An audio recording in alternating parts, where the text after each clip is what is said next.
நாவல் தொடர் நிறமாறும் பூக்கள் பாகம் 9. விறுவிறுப்பான நாவல். கோயிலில் அவசரமாக சாமி கும்பிட்டு அத்தை பிரகாரத்துக்கு வந்துவிட்டாள். அப்பா பின்தொடர்ந்து வந்தார். மண்டபத்தில் உட்கார்ந்தார்கள்.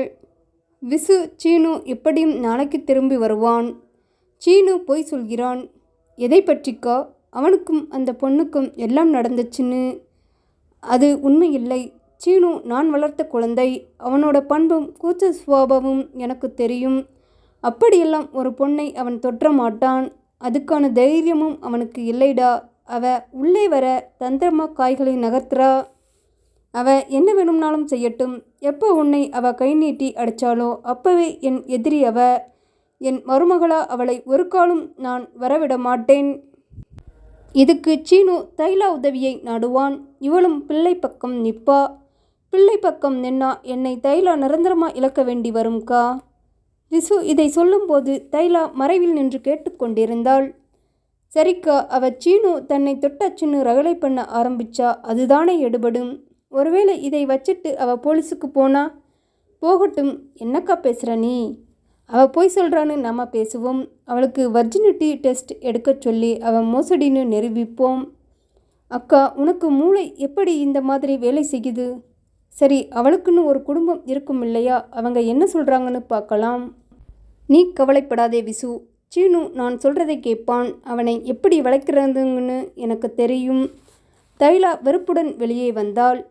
அவனை 10 மாதங்கள் சுமந்து பெற்ற தாய் நான். அவனுக்காக பாலூட்டி எத்தனை நாள் தூக்கம் முழிச்சு அவனுக்காக துடிச்சு நின்ன தாய் நான்.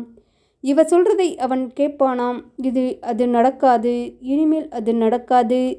என் பிள்ளை இனிமே உன் பக்கம் திரும்பாமல் செய்ய என்ன வழியுண்டோ அதை நான் நடத்துகிறேன். அதே நேரம் சீனு காரை ஓட்டிக் கொண்டிருந்தான். சென்னைக்கு இன்னும் 1 மணி நேரத்தில் வந்து விடுவார்கள். என்ன செய்ய போகிறோம் மஞ்சு? முதல்ல எங்கள் வீட்டில் நான் சகலத்தையும் சொல்ல போகிறேன். இப்படி ஒரு கிரிமினல் அத்தை இருக்கிற வீட்டுக்கு உன்னை அனுப்ப உன் வீட்டில் சம்மதிப்பாங்களா? அதை நான் பார்த்துக்கிறேன். அப்பாவுக்கு என்மேல் நம்பிக்கை உண்டு. சித்தி எப்போவுமே என் பக்கம்தான். சரி, நான் என்ன செய்யணும்? நீ உங்கள் அம்மாவை தவிர யாரையும் மதிக்காதே. நாளைக்கு நாங்கள் சம்பந்தம் பேச வர்றோம். அதுக்குள்ளையா? நீ போய் இன்னைக்கு பேசிட்டு உன் குடும்பம் கன்வின்ஸ் ஆகி நாளைக்கே வர முடியுமா? மனசு வச்சா எதுவுமே சாத்தியம்தான். சீனு, நாங்கள் வந்து என்ன பேசுவோம்னு நான் உனக்கு இப்போவே சொல்கிறேன்.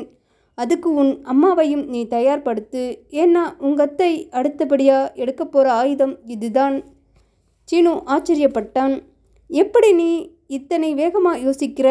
வேறு வழியில்லை சீனு. இங்கே அவரவர் தன் வேலைகளை பார்த்துட்டு மற்றவங்களை நிம்மதியாக வாழவிட்டு மனிதாபிமானத்தோடு நடந்தா யாருக்கும் கஷ்டமில்லை.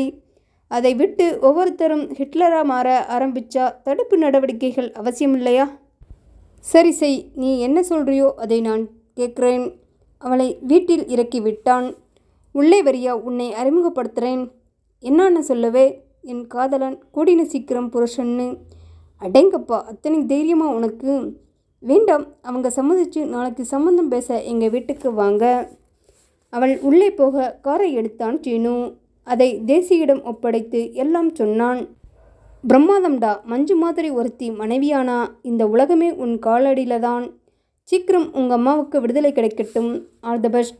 சீனு வீட்டுக்குள் நுழைந்தான். அம்மா வழக்கம் போல சமையல் கட்டில். அத்தை டிவி பார்த்து கொண்டிருக்க அப்பா ஃபோனில் பேசி கொண்டிருந்தார். அம்மா ஸ்ட்ராங்காக காஃபி போடு, நான் குளிச்சுட்டு வர்றேன். உள்ளே வந்து உடைமைகளை வைத்துவிட்டு டவலை எடுத்தான். அத்தை உள்ளா வந்தாள். நான் முதுகு தேய்ச்சி விடட்டுமா? அதுக்கெல்லாம் மஞ்சு இருக்கா? வயசான காலத்தில் உனக்கேன் கஷ்டம்? எனக்கு ஏதாவது தேவைன்னா எங்கள் அம்மாவை கூப்பிட்டுக்கிறேன்.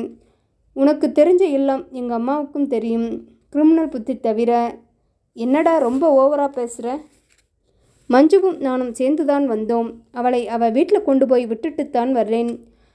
ஏலகிரியை தாண்ட மாட்டான்னு யாராவது நம்பிட்டு இருந்தா அதை இனி மாற்றிக்கலாம்.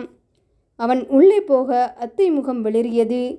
குளித்துவிட்டு அவன் வர தைலா காஃபியுடன் வர, அம்மா ராத்திரி சூடா தோசை ஊற்றி கொடு, நல்லா பொடி போடு. உனக்கு தெரியலைன்னா அத்தைக்கிட்ட கேளு. பொடி போட அத்தைக்கு நல்லா தெரியும். அப்பா முறைத்தார். அனைவரும் சாப்பிட்டு முடிக்க, அம்மா நீயும் வந்து உட்காரு, நான் நிறைய பேசணும். ஏலகிரியில் என்ன நடந்ததுன்னு சொல்லணும் இல்லையா? நான் மஞ்சுங்கிற பெண்ணை விரும்புகிறேன். அப்பா அத்தை என்னை வேவு பார்க்க வந்தது. அத்தை தப்பாக பேசி மஞ்சு அத்தையை அரைஞ்சது. அவங்க தலை தெறிக்க ஓடி வந்த கதை பெரிய கதைமா. தைலா ஒரு நமட்டு சிரிப்புடன் கேட்டுக்கொண்டிருந்தாள். நாளைக்கு மஞ்சு தன் அப்பா சித்தியோட நம்ம வீட்டுக்கு சம்மந்தம் பேச வர்றாங்க. காலையில் அப்பா விசுக்குன்னு எழுந்தார். யாரை கேட்டு சம்மந்தம் பேச வர்றாங்க? என்னை கேட்டு. நான் சம்மதம் சொல்லியாச்சு. அவள் தான் எனக்கு மனைவியாக முடியும். வேறு வழி இல்லை. அவங்க குடும்பத்தில் எல்லாம் தெரியுமா? இப்போ சொல்லியிருப்பா மஞ்சு. இத்தனை கேவலமான ஒரு பொண்ணை பெத்த குடும்பம் எல்லா கேவலத்துக்கும் தயாராக இருப்பாங்களா? அவங்க இங்கே வந்தால் அவமானப்படுவாங்க. இரு விசு, யாரையும் தடுக்காதே. உண்மையை உரிக்க நமக்கும் ஒரு வாய்ப்பு இப்போ தான் வந்திருக்கு. அதை இழக்க வேண்டாம். இவனே அவளை வேண்டாம்னு சொல்லுவான். அவங்களை வரவிடு. அத்தை பேச பேச அம்மா கலவரத்துடன் சீனு முகத்தை பார்த்தாள். அப்படியா அத்தை? நான் ஒன்று சொல்லட்டுமா? இந்த கல்யாணத்தை நடத்த போகிறது யார் தெரியுமா? நீதான். என்னடா உள்ளற? பாரேன், அதுதான் நடக்க போகுது. அம்மா, நீ மட்டும் உள்ளே வா. நான் உன்கிட்ட பேசணும். என்ன பேச போகிற அவகிட்ட? அதை இங்கேயே பேசு. அப்பா அதட்ட. அப்பா, கட்டின மனைவியை நீ பெட்ரூமுக்கு அழைக்கக்கூட அத்தை அனுமதி வாங்குற கேவலம் இந்த வீட்டில் மட்டும்தான் நடக்குது. ஆனால் எங்கள் அம்மா கிட்ட நான் தனியாக பேசுகிறதை யாராலும் தடுக்க முடியாது. நீ வாமா. அம்மாவை அழைத்து போய் கதவை சாத்தினான். என்னடா ராஜா, ஏலகிரியில் அவகிட்ட நீ தப்பாக நடந்தியா? உன் பிள்ளை. நான் அப்படி செய்வேனா அம்மா? என்மேல் உனக்கு நம்பிக்கை இல்லையாம்மா? இதை வச்சு தாண்டா அத்தை அவளை மடக்கப் போகிறாங்க. அதை மஞ்சு கெஸ் பண்ணிட்டாமா. அதுக்கான ஆயுதங்களோட தான் நாளைக்கு வர்றா. அவங்க குடும்பத்தார் சம்மதிப்பாங்களா சீனு? அப்படியே வந்தாலும் இவங்க 2 பேருமா அவங்களை சும்மா விடுவாங்களா? அம்மா, எங்கள் கல்யாணத்தை நடத்த போகிறதே அத்தை தான். என்னடா சொல்கிற? சத்தியமாக எனக்கு புரியலை. நீ வெள்ளந்திம்மா, உனக்கு நேர்வழி மட்டும்தான் தெரியும்.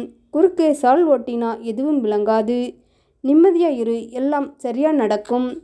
தைலா முகத்தில் சகலமும் கடந்து ஒரு பயம் இருந்தது.